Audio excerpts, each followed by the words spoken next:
Green spots in the ocean. അപ്പോ നമ്മുടെ സമുദ്രത്തിലെ പച്ചത്തുരുത്തുകൾ എന്തൊക്കെയാണെന്ന് നോക്കാം. Islands are the land area surrounded by the sea. അപ്പൊ ഐലൻഡ്സ് എന്ന് പറയുന്നത് നമുക്കറിയാം സീയുടെ ചുറ്റും, അല്ലെ ഐലൻഡിന്റെ ചുറ്റും സീ ആണ്. അത് സീക്ക് നടുക്കുള്ള ഒന്നാണ് ഈ ഒരു ഐലൻഡ് എന്ന് പറയുന്നത്. In maps you might have seen the Lakshadweep islands in the Arabian Sea and the Andaman Nicobar Islands in the Bay of Bengal. അപ്പോൾ നമുക്ക് മനസ്സിലാക്കാൻ സാധിക്കും ഈ ഒരു ലക്ഷദ്വീപ് അറേബ്യൻ സീയിലും അതുപോലെ തന്നെ ആൻഡമാൻ നിക്കോബാർ ഐലൻഡും ബേ ഓഫ് ബംഗാളും ഉള്ളത് നമുക്ക് മനസ്സിലാക്കാനായിട്ട് സാധിക്കും. The Lakshadweep Islands are mostly coral. അപ്പോൾ ഈ ലക്ഷദ്വീപ് ഐലൻഡ് എന്ന് പറയുന്നത് ഈ ഒരു പവിഴ ദ്വീപാണ്. കോറൽ എന്ന് പറയുന്നത് പവിഴം ഉള്ള ദ്വീപുകൾ ഒന്നാണ്. Agriculture is sparse in Lakshadweep and the people depend on the sea for their livelihood. അപ്പോൾ ഇവിടെ എന്ന് പറയുന്നത് ഈ കൃഷി എന്ന് പറയുന്നത് ലക്ഷദ്വീപില് ഭയങ്കര കുറവാണ്. അവിടെ ഭയങ്കര പ്രയാസമുള്ള കാര്യമാണ്. അപ്പൊ അവരെന്ത് ചെയ്യും? അവരാണെങ്കിൽ ജീവിക്കാൻ വേണ്ടിയിട്ട് ഈ കടലിനെയാണ് ആശ്രയിക്കുന്നത്. വീഡിയോ ഓണാക്ക്.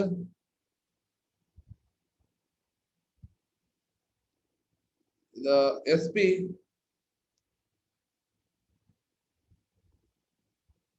ഇനി നീ വീഡിയോ ഓഫ് ചെയ്യരുത്.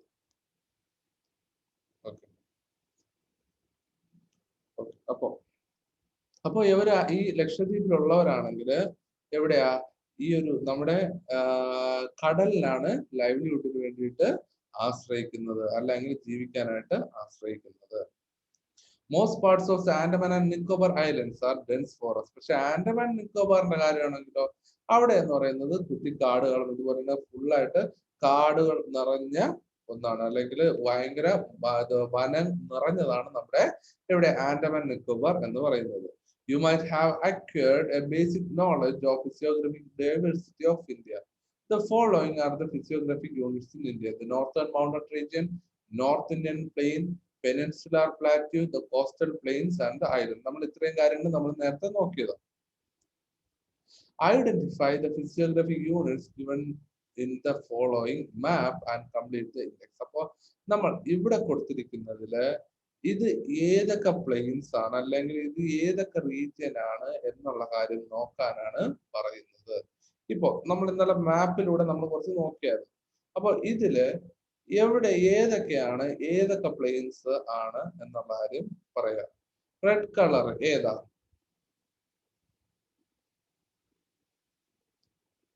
ഏതാടാ? നോർത്തേൺ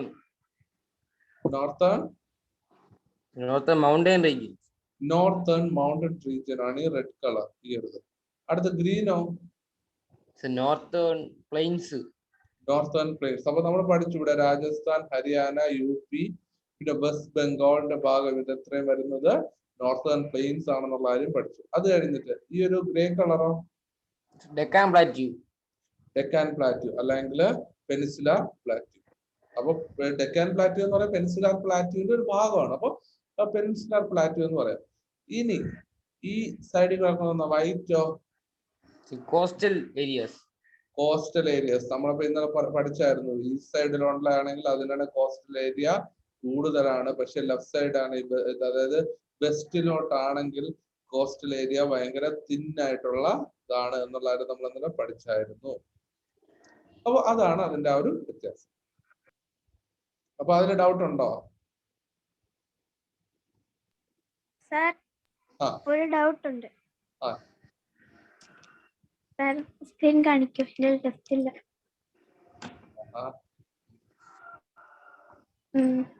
ഈ ലക്ഷദ്വീപ് കേരളത്തിന്റെ സൈഡിലോട്ടാണ് പറഞ്ഞത്. അതെ, ഇവിടെ ഇത് ഈ കുഞ്ഞു കുഞ്ഞു തുരുത്തുണ്ടല്ലോ, ഇതാണ് ലക്ഷദ്വീപ്. അപ്പൊ ആൻഡമാൻ ആൻഡ് നിക്കോബാർ ഐലൻഡ് ഇവിടെ ഇതാണ്ടാ ഈ കിടക്കുന്നില്ലേ, ഇവിടെയാണ് ആൻഡമാൻ നിക്കോബാർ. ഇത്രയും അകലെ.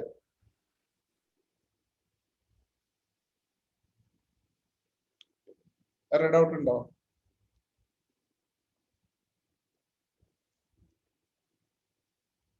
അടുത്ത പോർഷനിലേക്ക് പോവാം. സാർ ഒരു ഡൗട്ട് ഉണ്ട്. ആ ചോദിക്കണം. സാർ ഈ ലക്ഷദ്വീപിലെ മണ്ണെന്ന് പറയുന്നത് ഈ മണലാണ്. ലക്ഷദ്വീപിലെ മണ്ണെന്ന് പറയുന്നത് അവിടെ ഈ മണൽ ടൈപ്പും പിന്നെ അവിടെ ഒരു കോറൽ സോറി ലക്ഷദ്വീപ് എന്ന് പറയുന്നത്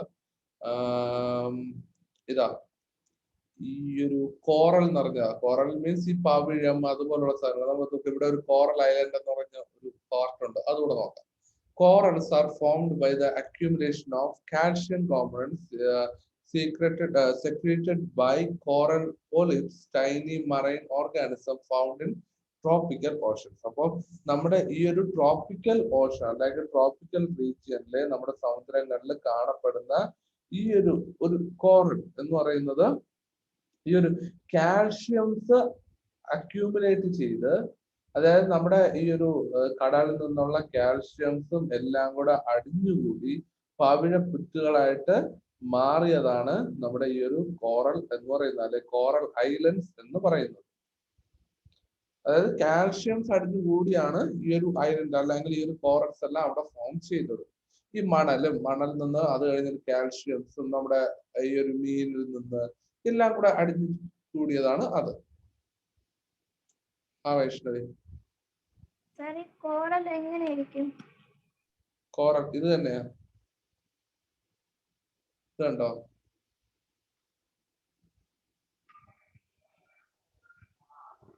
ചെടിയാണ്. ആ അതായത് പവിഴപ്പുറ്റ്. അതിന്റെ അകത്ത് ഈ പവിഴം ഉണ്ടോ? ആ അതിനകത്ത് പവിഴം ഉണ്ടോ?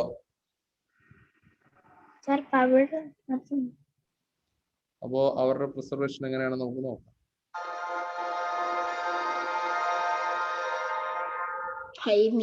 Barrier Reef has a wonderful array of fish.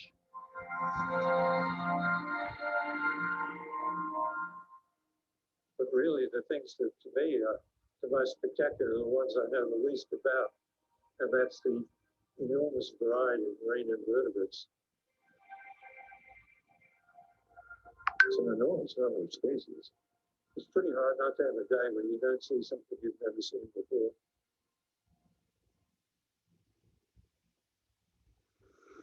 In mid-1967, there was an application to mine on Ellison Reef. The man who wanted to mine it for limestone actually called it a dead reef. എന്ന് പറയുന്ന scientist, marine scientist who had been studying coral reefs and fish were actually asked to go and carry out a scientific survey of the reef to determine. Sir ഇപ്പൊ ഒരു മോഹം കാണിച്ചില്ല, അത് ആരാണ്? ഒരു ഇപ്പൊ ഇതിൽ കണ്ടതാണോ? ഓ ഇപ്പൊ കണ്ടത് ഇയാള് തന്നെ. എഡ്ഡി ഹെഗൽ എന്ന് പറയുന്ന ഒരു മറൈൻ സയന്റിസ്റ്റ്. പുള്ളിക്കാരൻ അതുപോലുള്ള ടീംസും ഒക്കെയാണ് ഇതിനെ ഇത് പ്രിസർവേഷനും ഈ കോറൽ സംരക്ഷിക്കാനും എല്ലാത്തിനും വേണ്ടിയിട്ടൊക്കെ മുൻകൈ എടുത്തു നിന്ന ആൾക്കാരും ചെയ്തു.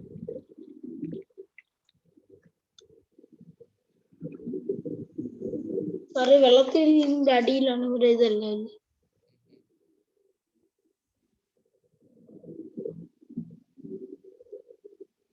ഇതിന്റെ ഇടയിൽ ഫിഷ് റെക്കോർഡ് ഓൺ ആണോ? Our coral bounding methodology identifies കണ്ടതല്ലേ? by visiting reefs shortly after bleaching events and looking at which colonies have survived and have some level of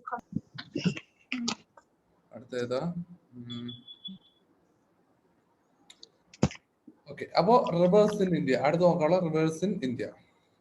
From ancient times, the people of India have always selected rivers, valleys for settlement. നമുക്കറിയാം പണ്ട് തൊട്ടേ തന്നെ ഇന്ത്യയിൽ മാത്രമല്ല എവിടെയായാലും river വാലീസിലായാലും കൂടുതൽ ആൾക്കാർ സെറ്റിൽമെന്റിന് വേണ്ടിയിട്ട് റെഡി ആവുന്നത്.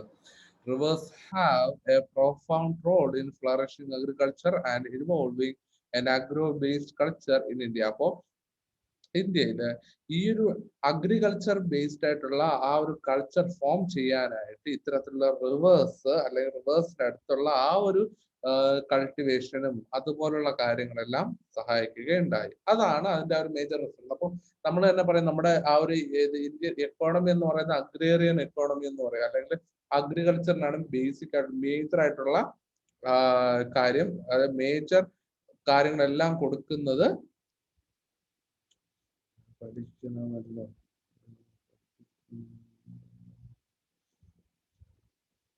ജീവൻ എന്താ ഉദ്ദേശിച്ചത്? എനിക്ക് മനസ്സിലായില്ല കേട്ടോ അത്. ജീവൻ എന്തോ മെസ്സേജ് ഇട്ടു. ഓക്കെ. അപ്പോ ആ ഒരു ഇന്ത്യൻ കൾച്ചർ ഫോം ചെയ്ത് വന്നത് ആ ഒരു ഇത് അഗ്രേറിയൻ ബേസ് അല്ലെ അഗ്രോ കൾച്ചർ ഫോം ചെയ്ത് വന്ന ഈ റിവർ ബേസിൻസ് നിന്നാണ്. You have already learned the advantages of river. The pictures above is a Varanasi town on the banks of the river Ganga. Ganga തീരത്തിലെ വാരണാസി ടൗൺ ആണ് കാണുന്നത്. What could have been the influence of the river Ganga in the evolution of Varanasi town? The important source of water in North India are the Indus, Ganga and Brahmaputra. നമ്മൾ പഠിച്ചതാണ്. ഈ ബ്രഹ്മപുത്രയും ഗംഗയും ഇവിടെ ഇൻഡസും ഒക്കെയാണ് ഏറ്റവും important ആയിട്ടുള്ള നോർത്തിലെ reverse എന്ന് പറയുന്നത്. The rivers that originate from the Himalayas are known as Himalayan rivers. ഇതൊന്നും നമ്മൾ പഠിച്ചതാണ്. As they originate from the snow-clad mountain, they are perennial rivers. അപ്പോ ഇതെല്ലാം ഒഴുകി വരുന്നത് അല്ലെങ്കിൽ ഏറ്റവും മുകളിൽ നിന്ന് ആ ഒരു ഹിമാലയത്തിൽ നിന്ന് ഇങ്ങനെ ഒഴുകി വരുന്നത് കൊണ്ട് തന്നെ അല്ല എങ്കിൽ ഇത് ഈ ഒരു സ്നോയുടെ ഇതിൽ നിന്ന് ഒഴുകി വരുന്നത് കൊണ്ട് തന്നെ അത് പെട്ടെന്ന് വറ്റത്തില്ല. അല്ല എങ്കിൽ അതെന്ന് പറയുന്നത് അതിന് ധാരാളമായിട്ട് അങ്ങനെ ഒഴുകാനായിട്ട് സാധിക്കും. വേനൽക്കാലത്തും എല്ലാം ഒഴുകാനായിട്ട് സാധിക്കും. The North Indian plains are formed by the deposition of alluvium brought by the Himalayan rivers. Observe the map and identify the state that which rivers these flows and the oceans which they join. അപ്പൊ നമ്മൾ പഠിച്ചു ഈ ഒരു ഡെപ്പോസിഷനും അലൂവിയവും എല്ലാമാണ് ഹിമാലയ റിവേഴ്സിന്റെ ആ ഒരു ബാങ്ക്സില് ഏറ്റവും ഫലപുഷ്ടമായ ഈ പ്ലെയിൻസ് ഹിമാലയൻ പ്ലെയിൻസും എല്ലാം ഉണ്ടാവാൻ കാരണം എന്നുള്ള കാര്യം നമ്മൾ പഠിച്ചു. അപ്പോ നമ്മുടെ മാപ്സിൽ നോക്കി ഇത്തരത്തിലോട്ട് ഈ രണ്ട് സൈഡിലോട്ട് അതായത് അറേബ്യൻ സീയിലോട്ട് ബേ ഓഫ് ബംഗാളിലോട്ടും ഒഴുകുന്ന നദികളെ കണ്ടുപിടിക്കാനാണ് പറയുന്നത്. The river that originate അത് നിങ്ങൾക്ക് ഹോംവർക്കാണ് പറയട്ടെ. The rivers that originate from the peninsular plateau are known as peninsular rivers. അപ്പോൾ ഈ പെനിൻസുലർ പ്ലാറ്റ്യൂവിൽ ഉത്ഭവിക്കുന്ന നദികളെ നമ്മൾ പെനിൻസുലർ റിവേഴ്സ് എന്ന് പറയും. The major peninsular rivers are the Godavari, the Mahanadi, Krishna, Kaveri, Narbada and Tapti. ഇതൊക്കെയാണ് ഈ പ്രധാനപ്പെട്ട ആ ഒരു പെനിൻസുലർ റിവേഴ്സ് എന്ന് പറയുന്നത്. വൈഷ്ണവി. സർ, ഇൻഡസ് റിവറിന് ഇംഗ്ലീഷിൽ സിന്ധു റിവർ എന്ന് എഴുതിയ കുഴപ്പമുണ്ടോ? ഇംഗ്ലീഷില് അത് മലയാളം പേരല്ലേ. നമ്മുടെ ഇൻഡസ് നമ്മള് ഇംഗ്ലീഷിൽ എഴുതുമ്പോ ഇംഗ്ലീഷ് പേര് എഴുതണ്ടേ? അപ്പോഴേ മാർക്ക് കിട്ടൂലല്ലോ. മാർക്ക് തരുന്നതിന് പ്രശ്നമൊന്നുമില്ല. മാർക്ക് തരയൊക്കെ ചെയ്യും, മാർക്കൊക്കെ തരും, പ്രശ്നമൊന്നുമില്ല. കാര്യം രണ്ടും സെയിം തന്നെയാണ്. പക്ഷെ നിങ്ങൾക്ക് പിന്നീടുള്ള ഒരു എക്സാമിന് ഇപ്പൊ നിങ്ങൾ അല്ലെങ്കിൽ വേറെ ഏതെങ്കിലും എക്സാം എഴുതുന്നു വെക്കുക. ഇത് കഴിഞ്ഞിട്ട് ഫോർ എക്സാമ്പിൾ നിങ്ങൾ സ്കോളർഷിപ്പിനോ അല്ലെങ്കിൽ വേറെ എന്തെങ്കിലും കേരളത്തിന് പുറത്തോട്ടുള്ള ഒരു എക്സാം എഴുതുന്നു എന്ന് വെക്കുക. ചിലപ്പോ സിന്ധു നദി എന്ന് പറയുമ്പോൾ ചിലപ്പോ അത് മനസ്സിലാവാത്ത ആൾക്കാർ കാണും. അപ്പൊ ഇൻഡസ് എന്ന് എഴുതിയില്ലെങ്കിൽ അവിടെ ചിലപ്പോൾ മാർക്ക് കിട്ടണമെന്നില്ല. ചിലപ്പോൾ തെറ്റെന്ന് വിചാരിച്ച് മാർക്ക് കട്ട് ചെയ്യാം. അല്ലാതെ നിങ്ങൾക്ക് ഇപ്പൊ സിന്ധു എന്ന് എഴുതിയാലും നമുക്ക് പ്രശ്നമല്ല. എന്താടാ അശ്വിൻ? മോഹൻജോദാരോ പാകിസ്ഥാനിലില്ലേ? അതെ, മോഹൻജോദാരോ ചോദിച്ചു. സർ, പിന്നെ എക്സസ് നോട്ടില് 10ാമത്തെ ചാപ്റ്ററില് ഒരു ക്വസ്റ്റ്യൻ ഉണ്ടല്ലോ, ചാർട്ട് പോയിട്ട് അതെല്ലാം ഒരു. അപ്പൊ നമ്മൾ പറഞ്ഞുകൊണ്ടിരുന്നത് നമ്മുടെ ഗോദാവരി, കൃഷ്ണ, മഹാനദി, കാവേരി എന്നുള്ള നദികളായിരിക്കും നമ്മൾ ഈ ഒരു പെനിൻസുലർ പ്ലാറ്റ്യൂവിൽ നിന്ന് സ്റ്റാർട്ട് ചെയ്യുന്ന അല്ലെങ്കിൽ പെനിൻസുലർ റിവേഴ്സ് എന്ന് പറയുന്നത്. As these rains are rainfed, they are not perennial. അപ്പോ ഇതെന്ന് പറയുന്നത് പെരണിയൽ, നോൺ പെരണിയൽ. പെരണിയൽ എന്ന് പറയുമ്പോൾ അതെന്ന് പറയുന്നത് ആ ഒരു ഇത് പെരണിയൽ എന്ന് പറയുമ്പോൾ എപ്പോഴും വെള്ളം ഉള്ളത്.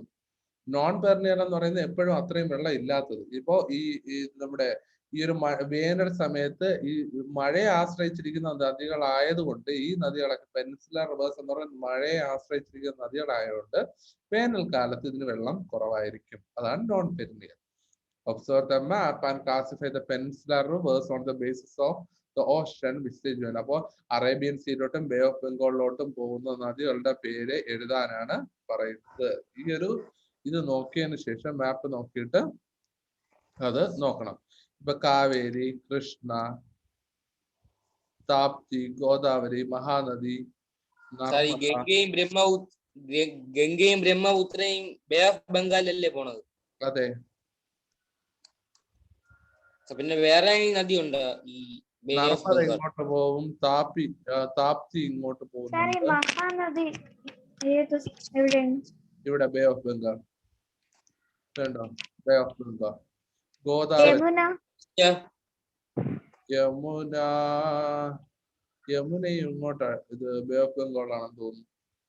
കൃഷ്ണേ നർമ്മദയൊക്കെ അറേബ്യൻ സീ. നമുക്ക് നർമ്മദയൊക്കെ അറേബ്യൻ സീ ആണ്. നമുക്ക് നോക്കാം. അതിപ്പോ നമുക്ക് നോക്കാം.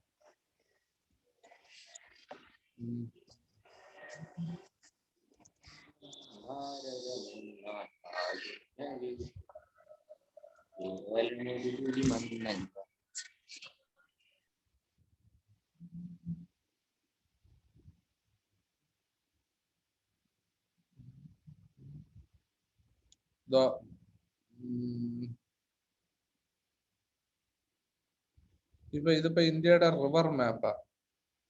ഓരോ നദിയുടെ ഈ ബ്ലൂ ലൈൻസ് എല്ലാം റിവേഴ്സാ. ഇത് കൃഷ്ണ, ഗോദാവരി, അടുത്ത് കുറെ റിവർ ഉണ്ടല്ലേ? എത്ര റിവർ ഉണ്ട്? കേരളത്തിൽ തന്നെ 44 റിവർ ഉണ്ട്. കേരളത്തിലല്ലേ സാർ? ഏറ്റവും നീളം കൂടുതൽ ബ്രഹ്മപുത്രയാണല്ലേ സാർ? ഒന്നുകൂടി കാണിച്ചു തരും മുകളിലോട്ട്. ലോഡ് ആയിക്കോട്ടെ. ലോഡ് ആവണല്ലേ?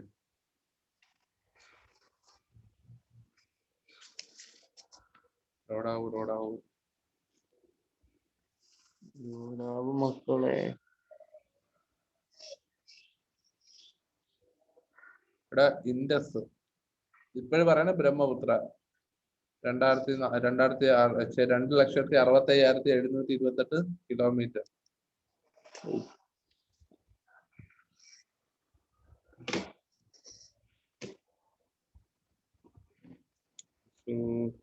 ഇത് റോഡാവണല്ലോ, അല്ലെങ്കിൽ ഞാൻ നിങ്ങൾക്ക് ഇത് കാണിച്ചു തരായിരുന്നു മാപ്പ്.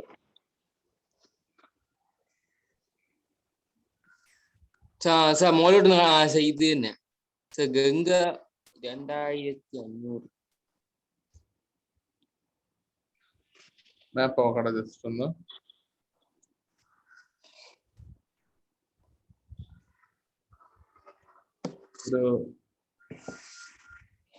ഇതിപ്പോ ജസ്റ്റ് മേജർ നദിയുടെ മാത്രം നമ്മുടെ ടെക്സ്റ്റിൽ കൊടുത്തിരിക്കുന്ന പോലത്തെ ആ ഒരു ഇതാണ്.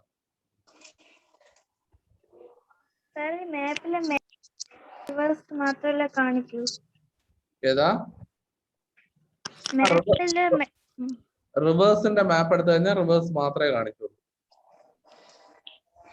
കണ്ടോ? റിവേഴ്സിന്റെ മാപ്പ് എടുത്തു കഴിഞ്ഞാൽ റിവേഴ്സ് മാത്രം കാണിക്കും. ബാക്കിയുള്ള അത് റിവർ ആയിട്ടുള്ള റിവേഴ്സ് എല്ലാം അത് പ്രത്യേകിച്ച് മേജർ റിവേഴ്സേ കാണിക്കുന്നു. കുഞ്ഞു റിവേഴ്സ് കാണിക്കത്തില്ല, മേജർ റിവേഴ്സ് ഒക്കെ കാണിക്കും. ഇത് കണ്ട പെരിയാർ, കൃഷ്ണ, ഗോദാവരി, ശബരി, സംബാർ, ഗോമതി, സൺ, ഗംഗ.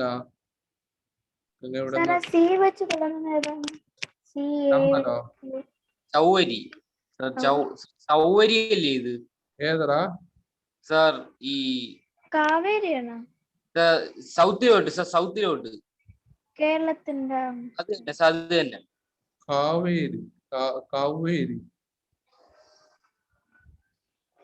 സർ കാവേരി കെയിലല്ലേ തുടങ്ങുന്നത്? അതെ, കെ. അപ്പൊ ആ ഒരു മാപ്പ് നോക്കുകയാണെങ്കിൽ നമുക്ക് അങ്ങനെ കുറെ ഇത് മനസ്സിലാവും. ഇത് നമ്മുടെ പ്രോപ്പർ മാപ്പ് അല്ല, ഇത് കംപ്ലീറ്റ് ആയിട്ടുള്ള മാപ്സ്, അപ്ഡേറ്റഡ് മാപ്സ് സൈറ്റുകളിൽ കിട്ടും. അത് നോക്കിക്കഴിയുമ്പോൾ നമുക്ക് ഒരു പ്രോപ്പർ ഐഡിയ കിട്ടും. ഓക്കെ, അടുത്ത സോയിൽസിലോട്ട് പോവാം. Soil types of India.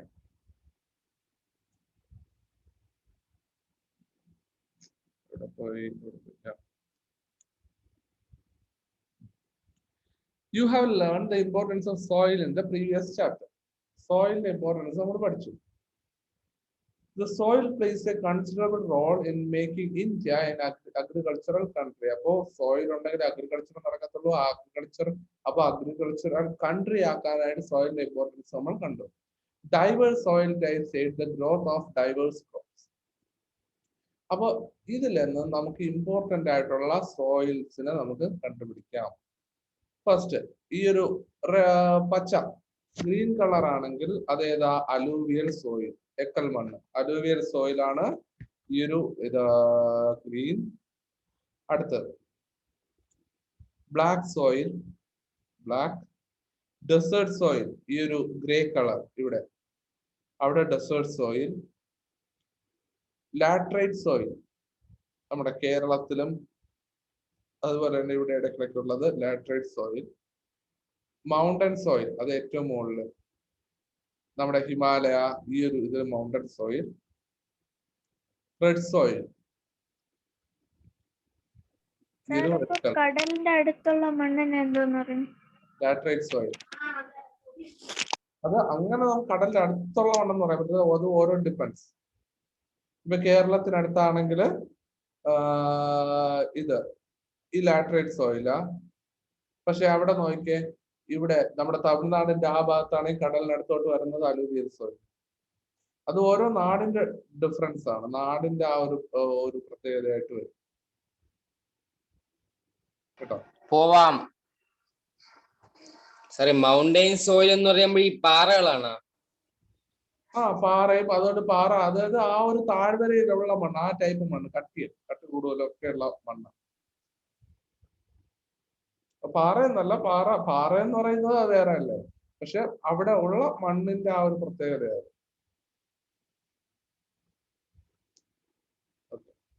The alluvial soil in the North Indian plain and other river valleys is the most fertile one. അപ്പൊ അതില് ഏറ്റവും ഫെർട്ടൈൽ ആയിട്ടുള്ള സോയിൽ എന്ന് പറയുന്നത്, ഏറ്റവും നല്ല മണ്ണെന്ന് പറയുന്നത് അലൂവിയൽ സോയിൽ. അതായത് അത് നോർത്ത് ഇന്ത്യൻ പ്ലെയിനിലോ അല്ലെങ്കിൽ അതർ റിവേഴ്സ് വാലിയിലുള്ള അലൂവിയൽ സോയിലാണ് ഏറ്റവും ഫെർട്ടൈൽ ആയിട്ടുള്ള മണ്ണ്. Our river valleys rich in alluvial soil have long been a lush agriculture region. അപ്പോൾ ഈ ഒരു മണ്ണ് നിറഞ്ഞ ഈ ഒരു നദീതടങ്ങൾ എന്ന് പറയുന്നത് പണ്ട് മുതലേ തന്നെ ഈ ഒരു കർഷകർക്ക് വേണ്ടിയിട്ട്, കർഷകർക്ക് അനുകൂലമായിട്ടുള്ള ആ ഒരു കാർഷിക മേഖലയ്ക്ക് അനുകൂലമായിട്ടുള്ള ഒരു മണ്ണും ആ ഒരു നാടും തന്നെയാണ്. The black soil of the Peninsular Plateau is ideal for the cultivation of cotton, sugarcane, etc. അപ്പോൾ ഈ പെനിൻസുലർ പ്ലാറ്റൂയിലുള്ള ബ്ലാക്ക് സോയിൽ ആണെങ്കിൽ ഈ കോട്ടണും ഷുഗർ കെയിനും ഒക്കെ പറ്റിയ മണ്ണാണ്. അപ്പോ ഇതിൽ തന്നെ ഇത് ഈ ആന്ധ്രയിലുള്ള ചില സ്ഥലങ്ങളുണ്ട് കേട്ടോ. ആന്ധ്രയില് ഈ സ്ഥലത്തിന്റെ പേര് പറഞ്ഞു, അവിടെ എന്ന് പറയുന്നത് ഈ കടലി, ഇത് നമ്മുടെ ഷുഗർ കെയിൻ കൾട്ടിവേഷൻ ഭയങ്കര ധാരാളമായിട്ട് നടക്കുന്നത്. അത് ഏക്കർ കണക്കിന് നമ്മള് അവിടെ ഇതുള്ള സ്ഥലങ്ങളുണ്ട് ഈ ആന്ധ്രയിൽ, ആ ഒരു ബ്ലാക്ക് സോയിൽ ഉള്ള ആ ഒരു പർട്ടിക്കുലർ റീജിയനില്. അപ്പോ നമുക്ക് അവിടെ പോകുമ്പോഴേ കാണാൻ പറ്റും അവരിങ്ങനെ ഈ ലോറിയിൽ കരിമ്പ് അടുക്കിക്കൊണ്ട് പോകുന്നത് എല്ലാം. അപ്പൊ നമ്മൾ ഇടയ്ക്ക് പോയിട്ട് അവിടെ പോയി ചോദിക്കുമ്പോഴിങ്ങനെ ആൾക്കാർ കാണുമല്ലോ, ഈ അവിടുത്തെ ആ വിളയിൽ എല്ലാ ആൾക്കാരാണ്. അവിടെ നമ്മൾ പോയി ചോദിച്ചിട്ട് നമ്മൾ ഇതേപോലെ കരിമ്പൊക്കെ അവർ വെട്ടിത്തരും. നല്ല കിടിലം കരിമ്പ്, ഇവിടെ കിട്ടുന്ന പോലെ കരിമ്പല്ല, നല്ല വണ്ണമുള്ള നല്ല സൂപ്പർ ടേസ്റ്റ് ഒറിജിനൽ കരിമ്പ് അവിടെ നിന്ന് നമ്മൾ വെട്ടി കഴിക്കും. അടിപൊളി എക്സ്പീരിയൻസ് ഒക്കെ അത്. ഞാൻ ഹൈദരാബാദ് നിന്നാണ് കഴിച്ചിട്ടുള്ളത്. ഹൈദരാബാദ് അല്ല, ആന്ധ്രയിൽ ഉള്ള സ്ഥലം. ആന്ധ്രയില് എന്തുവാ, വെസ്റ്റ് ഗോദാവരി വെസ്റ്റ് ഗോദാവരിയിലായിരുന്നു ഞാനിത് കഴിച്ചത്. അടിപൊളി. സാർ ഏതെങ്കിലും ഒരു മെയിൻ റിവർ കണ്ടിട്ടുണ്ടോ? മെയിൻ റിവർ എന്ന് പറഞ്ഞു കഴിഞ്ഞാല് ഞാൻ ഏതൊക്കെയോ കണ്ടിട്ടുണ്ടാ. അതായത് പെരിയാർ കണ്ടിട്ടുണ്ട്.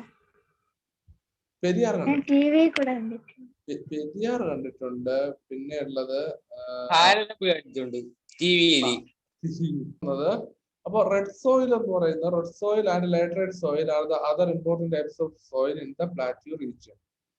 Through less fertile, these soil types are used for agriculture by supplementing with manure. അപ്പോൾ ഈ സ്ഥലങ്ങള് അല്ലെങ്കിൽ ഈ ഇതെന്ന് പറയുന്നത് ഈ ലാറ്ററൈറ്റ് സോയിൽ എന്നൊക്കെ പറയുന്നത് അത്ര ഗുണമുള്ള മണ്ണൊന്നുമല്ല, അത്ര നല്ല മണ്ണല്ല. പക്ഷെ അതിന് വളങ്ങൾ ചേർത്തതിന് ശേഷം അതില് നമുക്ക് നല്ല രീതിയിൽ കൃഷി നടത്താനായിട്ട് പറ്റും. അതുകൊണ്ട് തന്നെയാണ് നമ്മൾ ഈ വളങ്ങളും എല്ലാം ഇപ്പൊ നമ്മുടെ മണ്ണിലും എല്ലാം കൂടെ എപ്പോഴും ചേർക്കുന്ന കാര്യങ്ങൾ നമ്മൾ പറയുകയും എല്ലാം ചെയ്യുന്നത് അതുകൊണ്ടാണ്.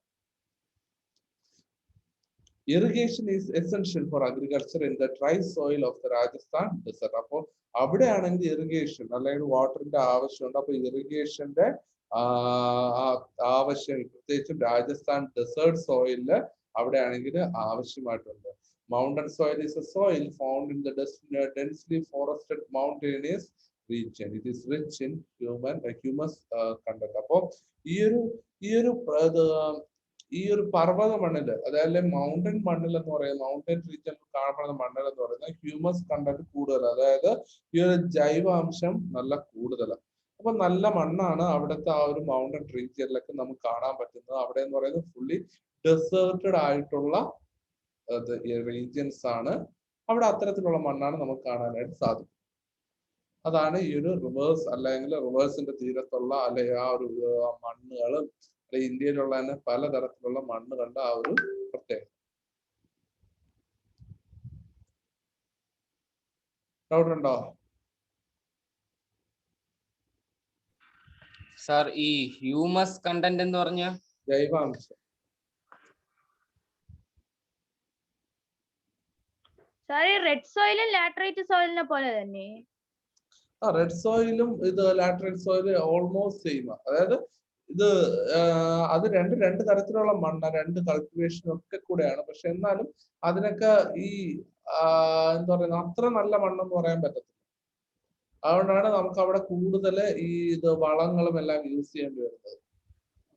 ഇതിൽ ഏറ്റവും ഫെർട്ടൈൽ കൂടിയ മണ്ണെന്ന് പറഞ്ഞാൽ ഈ അലൂവിയൽ സോയിലാണോ? അലൂവിയൽ. റിവർ ബാങ്ക്സിന്റെ അതിൽ നിന്ന് കിട്ടുന്ന ആ ഒരു മിനറൽസും എല്ലാം കൂടെ കൊണ്ട് റിച്ച് ആയിട്ടുള്ള സോയിൽസ് ആണ് അലൂവിയൽ സോയിൽ. എന്താ റെഡ് സോയിൽ കൃഷിക്ക് കൊള്ളാമോ? അതെ, നല്ലത് തന്നെയാ. പക്ഷെ ഇതാ വളം ചേർക്കണം എന്നുള്ള ഒരൊറ്റ ഇത് മാത്രമേ ഉള്ളൂ. എന്റെ വീട്ടില് റെഡ് സോയിലാണ്. അതാ. അപ്പൊ അതാ പറഞ്ഞ അതിന് നല്ല രീതിയിൽ വളം ചേർത്തൊക്കെ നമുക്ക് ചെയ്യാൻ പറ്റത്തുള്ളൂ. ആ ഒരൊറ്റ പ്രത്യേകത മാത്രമേ അതിൽ കാണാൻ പറ്റൂ.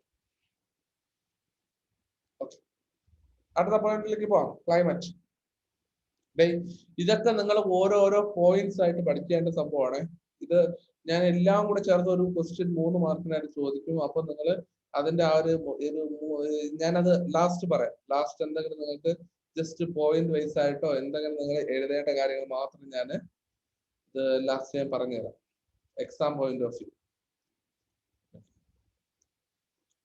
ക്ലൈമറ്റ്. വൈഷ്ണവ് എന്താ ചോദിക്കണ്ട?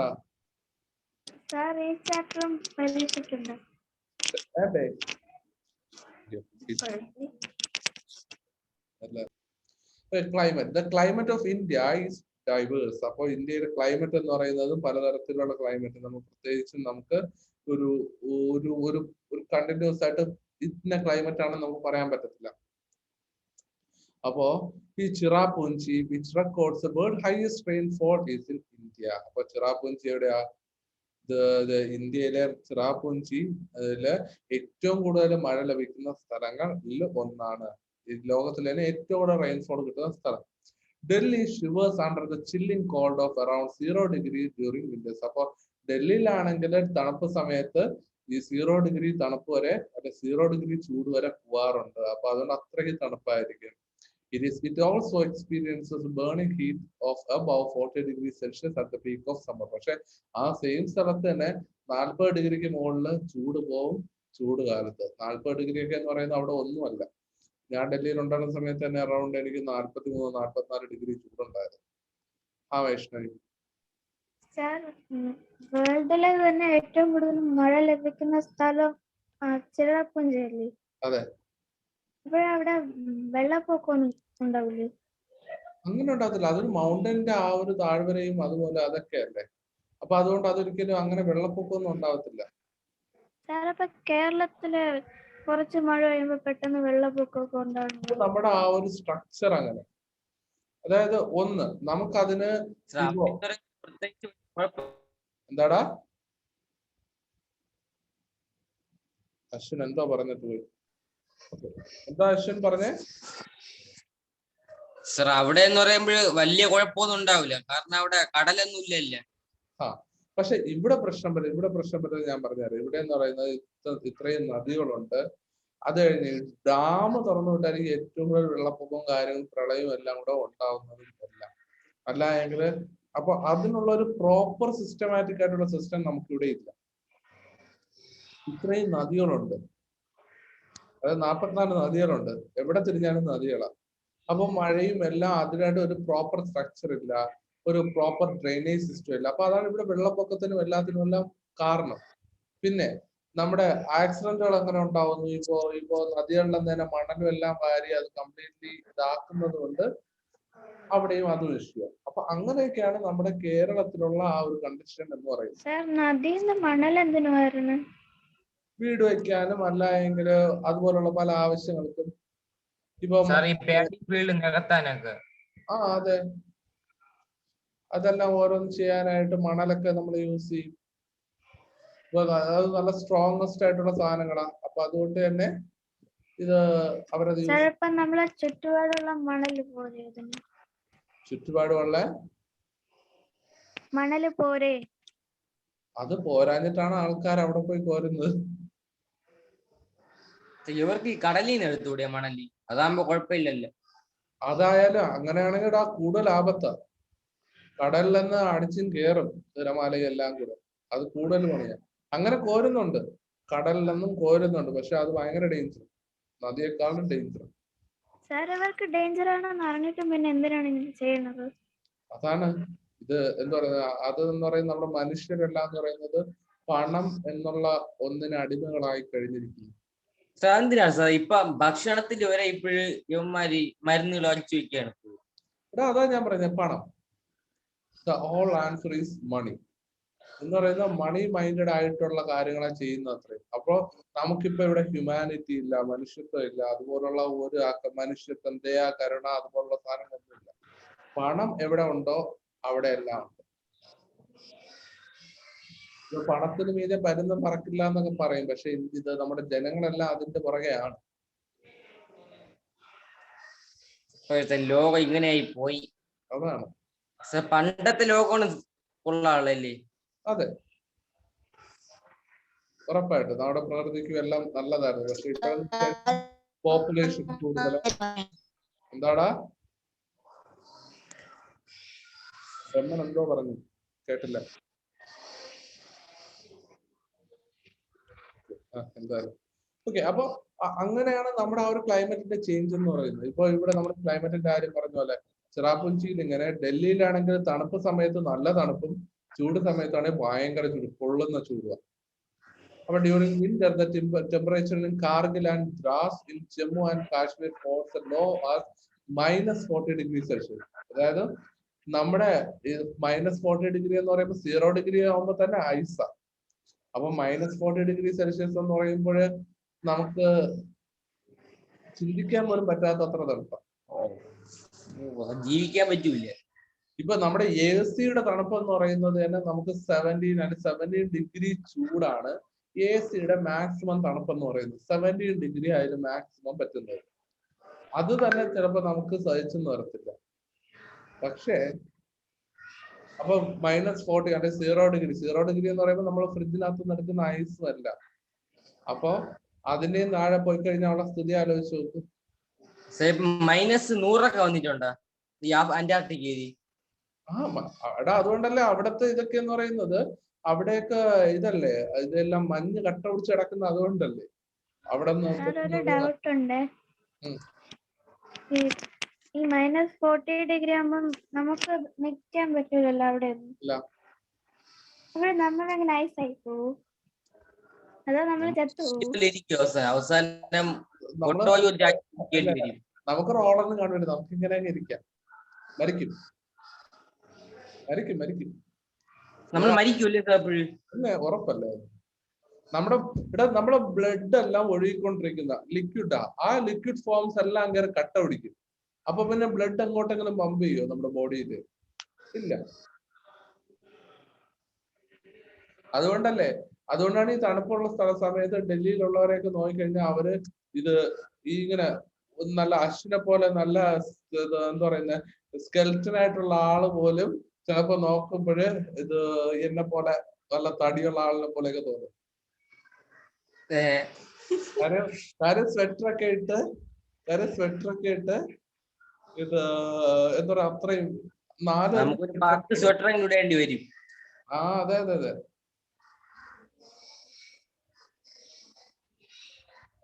അതാണ് വൈഷ്ണവിക്കൊക്കെ ഹൈറ്റ് ഒക്കെ കൂടും. ഇത് നല്ല വണ്ണമുള്ള ഷൂസും എല്ലാം ഇട്ട്. ഇല്ലല്ല, വൈഷ്ണവി ആയാലും ഇതേപോലെ ഇത് സ്വെറ്ററും പിന്നെ ഷൂവും സോക്സും എല്ലാം കൂടെ നിറഞ്ഞു വരുമ്പോഴേ വലിയൊരാളാവും. പ്ലസ് 60 ഡിഗ്രി ആയാലേ 60 ഡിഗ്രി ചൂടോ? ആ സമയത്ത് പിന്നെ ലോകമൊന്നും കാണൂല. നമ്മളെല്ലാരും നമ്മുടെ ബ്ലഡ്, അതായത് നമ്മുടെ ബോഡിയിൽ നിന്ന് ഇത് ബേൺ സെൻസേഷൻ എല്ലാം ഉണ്ടായി നമുക്ക് പൊള്ളലേറ്റ് നമ്മള് പണിയെടുക്കും. എല്ല് മാത്രം കാണാം. അതെ. അപ്പൊ നമുക്ക് കണ്ടിന്യൂ ചെയ്യാം. അപ്പൊ in spite of such diversity the climate of India is generally known as tropical monsoon climate. അപ്പൊ ജനറലി നമുക്ക് ട്രോപ്പിക്കൽ മൺസൂൺ ക്ലൈമറ്റ് എന്ന് പറയാൻ പറ്റും. അപ്പൊ ഈ 3 ഇതാണ് നമുക്കിവിടെ കൂടുതലും സീസൺസ് കാണാൻ പറ്റുന്നത്: summer season, winter season and rainy season. അപ്പോൾ നമുക്ക് 3 തരത്തിലുള്ള സീസണും നമുക്ക് മേജർ ആയിട്ട് കാണാൻ പറ്റും. സമ്മർ കാണാം, റെയിനി കാണാം, അതുപോലെ തന്നെ വിന്റർ സീസണും കാണാം. അപ്പൊ അത് 3 കൂടെ കഴിഞ്ഞാൽ പിന്നെ ഒരു ടോപ്പിക് കൂടെ ഉണ്ട്. അങ്ങനെയാണ് ഈ ചാപ്റ്റർ തീരും. അപ്പൊ first summer season in India is experienced from March to May. March തൊട്ട് മെയ് വരെയുള്ള സമയത്താണ് സമ്മർ സീസൺ എന്ന് പറയുന്നത്. അതുകൊണ്ടാണ് നമ്മുടെ അവധിയെ നമുക്ക് സമ്മർ ഹോളിഡേയ്സ് എന്ന് പറയുന്നത്. During this period north India experience severe heat. അപ്പൊ ഈ സമയത്ത് നോർത്ത് ഇന്ത്യയിലേക്കാണ് ഭയങ്കര ചൂട് അനുഭവപ്പെടുക. Summer is mild along the coast of south India owing to its proximity to the sea. അപ്പോ ഈ ഒരു സമയത്ത് ഈ സൗത്ത് ഇന്ത്യയിലെ ഈ ഒരു സീയുടെ തീരത്തുള്ളവർക്ക് അത്ര ചൂട് അല്ലെങ്കിൽ ചൂട് അനുഭവിക്കാറില്ല. Generally the whole of India experience drought during this period. അപ്പൊ ഈ സമയത്താണെങ്കിൽ ഈ പൊതുവെ എന്ന് പറയുന്നത് ടോട്ടലി വരൾച്ച അനുഭവപ്പെടുന്ന ഒരു സമയം കൂടിയാണ് ഇത്. Through isolated summer rains are experienced in some regions. ചില സ്ഥലങ്ങളിലാണെങ്കിൽ ഇതേപോലെ സമ്മർ റെയിൻസ് പെയ്യുന്ന സ്ഥലങ്ങളുണ്ട്. ഇപ്പൊ തന്നെ നമുക്ക് നോക്കിയേ, ഇപ്പൊ ഇതെന്ന് പറയുന്നത് ചൂട് സമയം, പക്ഷെ ഇവിടെ തന്നെ മഴ പെയ്യുന്നില്ലേ. അപ്പൊ ചില സമയത്ത് ചില സമയങ്ങളിൽ ഇത്തരത്തിലുള്ള മഴയും എല്ലാം ഉണ്ടാവാറുണ്ട്. അടുത്ത് winter season. The winter season in India is experienced from December to February. ഈ ഓട്ടം സീസൺ, സ്പ്രിംഗ് സീസൺ എന്ന് പറയുന്നത് നമുക്ക് ഇവിടെ ഇത് ഫോം ആവത്തില്ലേ, ഇത് കഴിഞ്ഞതിന് ശേഷം, നമ്മുടെ സമ്മർ കഴിഞ്ഞതിന് ശേഷം നമുക്ക് ഈ പൂക്കാനും കായ്ക്കാനും അതുപോലെ തന്നെ നമുക്ക് ഈ ഒരു മരങ്ങളിലൊക്കെ പുതിയ തളിർപ്പൊക്കെ വരുന്ന സീസൺ സ്പ്രിംഗ്, ഓട്ടം. അപ്പൊ ഇതൊക്കെ എന്ന് പറയുന്നത് ഇതിന്റെ ഒരു സബ് സീസൺസ് ആണ്. പക്ഷെ മേജർ ആയിട്ട് ഈ 3 സീസണാ വരിക. ഇത് കഴിഞ്ഞിട്ട് ഇതിന്റെ ബാക്കിയുള്ള സീസൺസ് എല്ലാം വരത്തുള്ളൂ. അപ്പൊ അതുകൊണ്ടാണ് ഈ 3 സീസൺ മാത്രമായിട്ട് ഇവിടെ ഡിസ്കസ് ചെയ്യുന്നത്. സാർ, അപ്പം മനുഷ്യന് സ്യൂട്ടബിൾ ആയിട്ടുള്ള സീസൺ അങ്ങനെ എന്തെങ്കിലും ഉണ്ടോ? അങ്ങനെ ഒരു സീസൺ നമുക്ക് പറയാൻ പറ്റത്തില്ല. എല്ലായിടത്തും ഓരോ പ്രശ്നമുണ്ട്. നമുക്ക് ഇന്ത്യൻ കൾച്ചർ അല്ലെങ്കിൽ കേരളത്തിന്റെ ഒരു ബ്യൂട്ടി എന്ന് പറയുന്നത് ഇതെല്ലാം കൂടെ മിക്സ്ഡ് ആയിട്ടുള്ള ഒന്നാണ്. Due to western Ghats and everything നമ്മുടെ ആ ഒരു ഇതെന്ന് പറയുന്നത് അത് അത്ര നല്ലതാണ്. ഇപ്പോ കേരളത്തിൽ എന്ന് പറയുന്നത് ചൂടും കാണും തണുപ്പും കാണും ആ ഒരു കണക്കിനൊക്കെയാണ്. ഈ സമയത്ത് ഇന്നൊക്കെ ആണെങ്കിൽ രാവിലെ നോക്കുകയാണെങ്കിൽ ഭയങ്കര മഞ്ഞൊക്കെ ആയിരുന്നു. അപ്പൊ രാവിലെ എണീക്കണം, രാവിലെ 6 മണിക്കോ 5 മണിക്കൊക്കെ എണീറ്റ് കാണാൻ. ചില ദിവസങ്ങളിലെ നല്ല വെയിലടിക്കുക, പക്ഷെ നമുക്കാണെങ്കിൽ നല്ല തണുപ്പായിരിക്കും. അതാ പറയാ. അതാണ് നമ്മുടെ ആ ഒരു കേരളത്തിന്റെ ആ ഒരു ക്ലൈമറ്റ് ബ്യൂട്ടി അതാ. പക്ഷെ ഇവിടെയൊക്കെ ഡൽഹിയിലൊക്കെ ആണെങ്കിൽ ഈ സമ്മർ സീസൺ എന്ന് പറയുന്നത് അവിടെ രാവിലെ ഒരു 6 മണിയാവുക എന്ന് പറയുമ്പോൾ തന്നെ അവിടെ ഭയങ്കര ചൂട് ഫീൽ ചെയ്യും.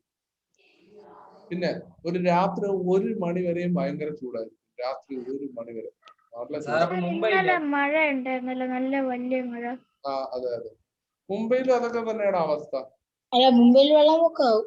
അങ്ങനെ മുംബൈയില് തണുപ്പാകുമ്പോൾ നല്ല തണുപ്പാവും, ചൂടാവുമ്പോ നല്ല ചൂടാവും. വെള്ളപ്പൊക്കം വന്നാലാണ് അവിടെ വിഷയം. വെള്ളപ്പൊക്കം വന്നു കഴിഞ്ഞാൽ ട്രെയിൻ എല്ലാം കൂടെ അടച്ചിടും. അവസാനം ആളുകൾക്ക് അങ്ങോട്ട് ട്രാവൽ ചെയ്യാൻ പറ്റത്തില്ല. ഡെയിലി 75 ലക്ഷം ആൾക്കാരാണ് അവിടുത്തെ ലോക്കൽ ട്രെയിനിൽ ട്രാവൽ ചെയ്യുന്നത്. 25. അതെ, അപ്പൊ അതാണ് അതിന്റെ ഒരു പ്രത്യേകത. പ്രത്യേകിച്ച് നമ്മുടെ സെൻട്രൽ ലൈനിലൊക്കെ ആണെങ്കിൽ അവിടെ ഇതിന്റെ താനെ ഇത് ഇങ്ങോട്ടൊക്കെ ആണെങ്കിൽ ഇത് ട്രെയിനും ഒരു സമയത്തിനില്ല. അല്ലടാ ആദിത്യ? ഞാൻ കേട്ടില്ല. കേക്കണ്ട, നീ കേൾക്കാതെ തന്നെ നീ ഓ എന്ന് പറഞ്ഞു. അവിടെ സെൻട്രൽ ഹാർബർ ലൈൻസിന്റെ കാര്യം പറഞ്ഞു, നമ്മുടെ ലോക്കൽ ട്രെയിൻ. അവിടെ ലോക്കൽ ട്രെയിൻ കൊള്ളാം, കുഴപ്പമില്ല. കൊള്ളാം, പക്ഷെ ട്രെയിൻ സമയത്തിന് കാണുമെന്നേ ഉള്ളൂ. വെസ്റ്റ് മാത്രം നല്ലത്.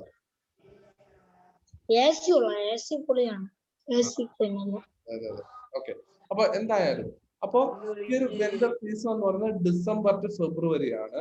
During this period, North India experienced severe cold and snowfall occur along the Himalayan mountain ranges. അപ്പോൾ ഈ ഒരു ഹിമാലയൻ മൗണ്ടൻ റേഞ്ചസില് നമുക്ക് കാണാനായിട്ട് സാധിക്കും ഈ ഒരു മഞ്ഞ് വീഴ്ചയും എല്ലാം കാണാൻ സാധിക്കും. അതുകൊണ്ട് ഈ പീരീഡിലൊക്കെ അവര് ഇത് ഡിസംബർ സമയം, ക്രിസ്മസ് സമയം, ഈ ഒരു സമയം എന്ന് പറയുന്നത് ഈ മണാലി ഇവിടെയൊക്കെ പോയി കഴിഞ്ഞാൽ ഐസ് കട്ട പോലെ, അതായത് നല്ല അടിപൊളി ക്ലൈമറ്റും കാര്യങ്ങളൊക്കെയാണ്. Generally, the atmosphere remains dry. Rainfall occurs in Punjab and surrounding regions during this period. അപ്പോൾ ഈ ഒരു ജനറലി നമ്മുടെ അറ്റ്മോസ്ഫിയർ എന്ന് പറയുന്നത് ഭയങ്കര ഡ്രൈ ആയിരിക്കും. പക്ഷെ റെയിൻഫോൾസ് ഇവിടെ പഞ്ചാബിലും സറൗണ്ടിങ് റീജിയൻസിലൊക്കെ ഇവിടെ മഴയും ഉണ്ടാവാറുണ്ട്. It is ideal four wheat cultivation. ഈ സമയം കൾട്ടിവേഷന് വളരെ നല്ലതാണ്. എന്താ ചെയ്യടാ? Okay, compared to North India, winter is mild in South India. അപ്പോൾ നമ്മുടെ നോർത്ത് ഇന്ത്യയെ അപേക്ഷിച്ച് വിന്റർ എന്ന് പറയുന്നത് ഭയങ്കര കുറവായിരിക്കും നമ്മുടെ സൗത്ത് ഇന്ത്യയിൽ എന്ന് പറയുന്നത്. സൗത്ത് ഇന്ത്യയുടെ അത്ര നോർത്ത് ഇന്ത്യയുടെ അത്ര തണുപ്പോ ചൂടോ ഒന്നും സൗത്ത് ഇന്ത്യയിലേക്ക് വരാറില്ല. അല്ലെ, പ്രത്യേകം തണുപ്പ് അല്ലെങ്കിൽ അത്രയ്ക്ക് വലിയൊരു മഞ്ഞ് വീഴ്ചയോ അല്ലെങ്കിൽ സ്നോ ആവുന്ന ആ ഒരു സിറ്റുവേഷനോ ഒന്നും കേരളത്തിൽ വരാറില്ല. വന്നാൽ തന്നെ നമ്മുടെ മൂന്നാർ ഇവിടേക്ക് വരാറുള്ളൂ അത്ര തണുപ്പ്. പക്ഷെ അല്ലാതെ നോർമലി ഇങ്ങോട്ടുള്ള സ്ഥലങ്ങളിൽ അങ്ങനെ വരാറില്ല എന്നാണ് സത്യം. ഇത്രയും ഡൗട്ട് ഉണ്ടോ? കൊറേ മെസ്സേജ് അയക്കുന്നു. ക്ലാസ്സിൽ കേറുന്നെല്ലാം ചോദിച്ചെല്ലാം വോയിസ് ആണ്, എനിക്കിപ്പോ കേറാൻ പറ്റില്ല. കുഴപ്പമില്ല, ഇത് കഴിഞ്ഞിട്ട് കേട്ടാ മതി. അല്ലെ പറഞ്ഞാ മതി, ഇത് വോയിസ് ടൈപ്പ് ചെയ്യാൻ പറഞ്ഞായിരുന്നു. ഞാൻ ഒരു 2 ടോപ്പിക്കും കൂടെ ആയി കഴിഞ്ഞ് ഈ ചാപ്റ്റർ തീരും. ഉച്ചക്കിലല്ലേ? ഉണ്ട്, ഉച്ചക്ക് ഇംഗ്ലീഷ് ഉണ്ട്. ഇവിടെ ശിവരാത്രി അല്ലേ വേണോ? അപ്പോ അടുത്തുള്ളത് rainy season. Rainy season, there are 2 rainy seasons in India. First one is from June to September. During this season, the mountain ranges block the moisture-laden winds blowing from the Indian Ocean and cause widespread rain all along the western coast, the northeastern states, and along the foothills of the Himalayas. അപ്പോൾ ഈ ഒരു മഴക്കാലം എന്ന് പറയുന്നത് നമുക്കിവിടെ 2 തരത്തിലുള്ള 2 ടൈമിൽ മഴക്കാലമുണ്ട്. ഒന്നെന്ന് പറയുന്നത് ജൂൺ തൊട്ട് സെപ്റ്റംബർ വരെയുള്ള ഈ ഒരു സമയത്താണ്. ഈ ഒരു സമയത്ത് നമ്മുടെ ഈ ഒരു ഇന്ത്യൻ ഓഷനിൽ നിന്ന് അല്ലെങ്കിൽ ഈ ഇന്ത്യൻ ഓഷനിൽ നിന്ന് ഈ ഈർപ്പം വഹിച്ചു കൊണ്ടുവരുന്ന കാറ്റുകള് ഈ ഒരു നമ്മുടെ ഇവിടെ ഉണ്ടല്ലോ ഈ ഒരു പർവ്വത നിരകളിൽ ഈ ഒരു മൗണ്ടൻസിൽ തട്ടിയിട്ട് അവിടെ നിന്ന് അങ്ങനെ നമുക്ക് മഴകള് കിട്ടുന്നുണ്ട് ഈ ഒരു സീസണിൽ. അതായത് നമ്മുടെ ഈ ഒരു വേപ്പറായിട്ട് മാറുന്ന ഇത് നമ്മുടെ ഈ ഒരു മൗണ്ടൻസിൽ തട്ടി അവിടെ നിന്ന് നമുക്ക് മഴ ലഭിക്കാറുണ്ട്. എവിടെയൊക്കെയാ? ഈ ഒരു വെസ്റ്റേൺ കോസ്റ്റിലും നോർത്ത് ഈസ്റ്റേൺ സ്റ്റേറ്റ്സിലുമാണ് അതങ്ങനെ കൂടുതലും അങ്ങനെ കിട്ടാറുള്ളത്. ഈ ഒരു മഴ എല്ലാം കിട്ടാറുള്ളത് ഈ ഒരു രീതി. This period is known as southwest monsoon season. It's the rainiest period in India. അപ്പോൾ ഈ ഒരു സമയത്ത് ഇങ്ങനെ നമുക്ക് കിട്ടുന്ന ഈ ഒരു മഴക്കാലത്തെയാണ് നമുക്ക് സൗത്ത് വെസ്റ്റ് മൺസൂൺ സീസൺ എന്ന് പറയുന്നത്. അതായത് ഈ വാട്ടർ വേപ്പർ ആയിട്ട് മാറുന്ന ഈ ഒരു ഇത് ഓഷനിൽ നിന്ന് വേപ്പർ ആവും. അത് ഈ മലനിരകളിൽ തട്ടി അവിടെ നിന്ന് നമുക്ക് മഴ ലഭിക്കും. അങ്ങനെ ലഭിക്കുന്ന മഴ അല്ലെങ്കിൽ ആ ഒരു പീരീഡിനെയാണ് നമ്മൾ എന്ത് പറയുന്നത് സൗത്ത് വെസ്റ്റ് മൺസൂൺ സീസൺ എന്ന് പറയുന്നത്. അല്ലെങ്കിൽ അതാണ് നമുക്ക് ഏറ്റവും rainiest period in India. After a short break rainy season is back from October to November. അപ്പൊ ആദ്യത്തെ ജൂൺ ടു സെപ്റ്റംബറും അത് കഴിഞ്ഞ് അടുത്ത റെയിനി സീസൺ എന്ന് പറയുന്നത് ഒക്ടോബർ ടു നവംബറുമാണ്.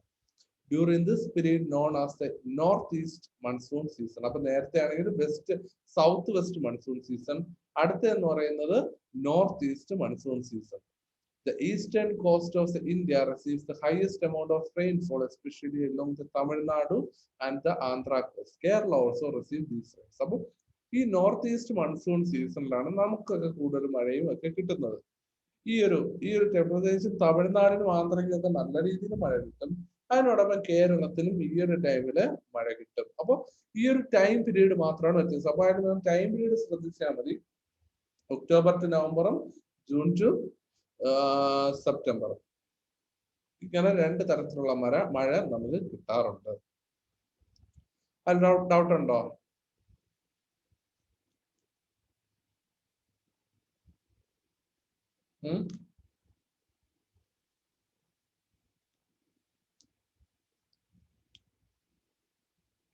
അടുത്തവരോട് പോവാം.